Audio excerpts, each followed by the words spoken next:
Water chapter से एक छोटा सा टॉपिक क्लियर करेंगे और उस टॉपिक का नाम है वाटर साइकिल।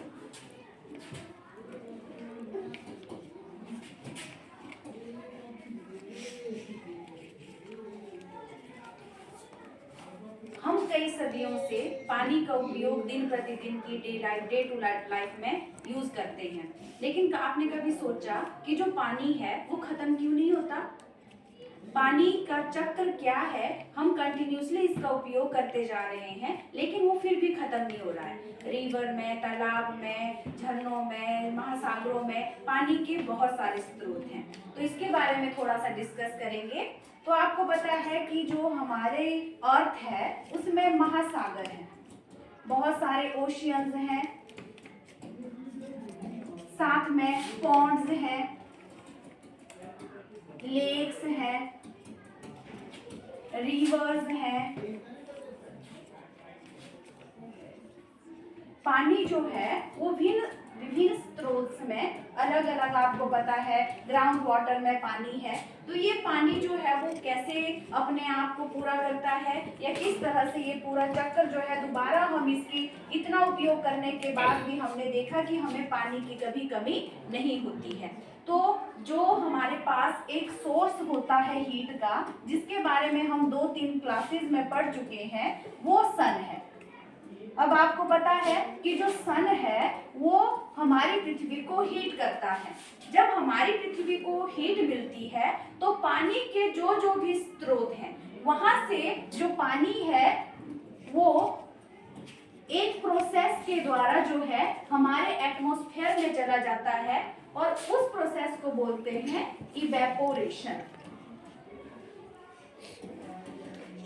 इवेपोरेशन के थ्रू जो है पानी जो है हमारे एटमॉस्फेयर में चला जाता है। फिर आपको पता है कि हमारे यूनिवर्स में हमारी जो पृथ्वी है उसमें प्लांट्स भी हैं, प्लांट्स के रूट्स जो है वो सारे सोर्सेज से पानी को अपने पास लेती है, और फिर जब पानी बहुत अधिक हो जाता है तो जो पौधों की पत्तियां हैं वो भी पानी को बाहर निकालती हैं और उस प्रोसेस को बोलते हैं ट्रांसपिरेशन। ट्रांसपिरेशन के द्वारा भी जो पानी है वो हमारा नदियों में जो एटमॉस्फेयर है उसमें चला जाता है। आगे आपने देखा होगा कि हमारी अर्थ में जो है वो क्या है, एनिमल्स भी रहते हैं। एनिमल्स क्या करते हैं, रेस्पिरेशन के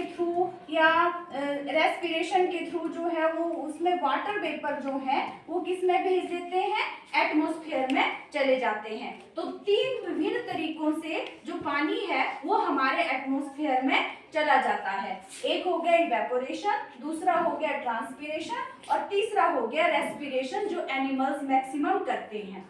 उसके बाद अब हमने देखना है कि किस तरह से जो इवेपोरेशन से, अब हमने देख लिया कि पानी तो चला गया इवेपोरेशन के द्वारा ऊपर, वहां पर अब यहाँ पर जब हम ऊपर की तरफ जाते हैं तो जो गर्म हवा है इन वाटर वेपर्स को ऊपर ले जाती है। कहाँ ले जाती है वाटर वेपर को? हाई एल्टीट्यूड्स में ले जाती है, इन जलवाष्प के कणों को ऊपर ले जाती है। जैसे जैसे ये ऊपर जाती जाती है वैसे वैसे हमारा एटमॉस्फेयर क्या होता जाता है, ठंडा होता जाता है। तो ये जो वाटर वेपर्स हैं ये छोटी छोटी जल कणिकाओं में बदल जाते हैं, जिन्हें बोलते हैं वाटर ड्रॉपलेट्स। अब ये जो वाटर ड्रॉपलेट्स हैं ये हवा में तैरती हुई नजर आती हैं। जब ये हवा में तैरती हुई नजर आती हैं तो ये बना देती हैं क्लाउड्स। क्या बना देती है ये? क्लाउड्स। अब ये क्लाउड्स जो हैं वो हमारे पर्यावरण में या हमारे एटमॉस्फेयर में तैरते रहते हैं। जब और ऊपर चले जाते हैं क्लाउड्स तो वहां पर भी तैरते रहते हैं, वहां ठंड होती रहती है। फिर और ऊपर चले जाते हैं तब और ठंड होती रहती है। तो जो ये क्लाउड्स हैं, फिर ये जो जल कणिकाएं हैं, बहुत सारी जल कणिकाएं जो हैं आपस में मिलकर एक बड़ी बूंद बना लेती हैं। फिर वर्षा के रूप में ये हमारी पृथ्वी पर दोबारा से आ जाती है, वर्षा के रूप में आ जाती है।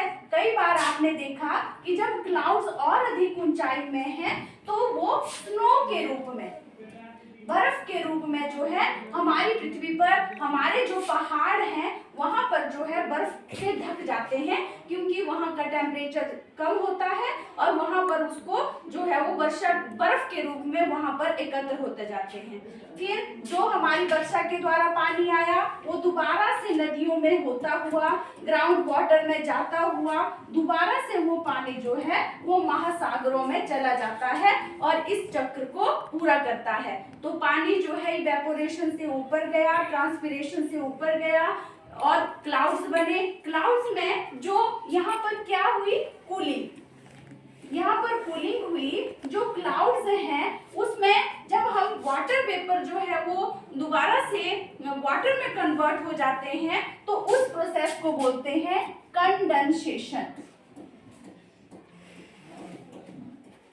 तो कंडेंसेशन से बादल बनते हैं। तो 2-3 प्रोसेस हमने देखे, एक देखा हमने इवेपोरेशन, एक देखा हमने कंडेंसेशन। उसके बाद जब बर्फ नीचे की तरफ आ जाता है बर्फ की फॉर्म में तो उसको बोलते हैं प्रेसिपिटेशन।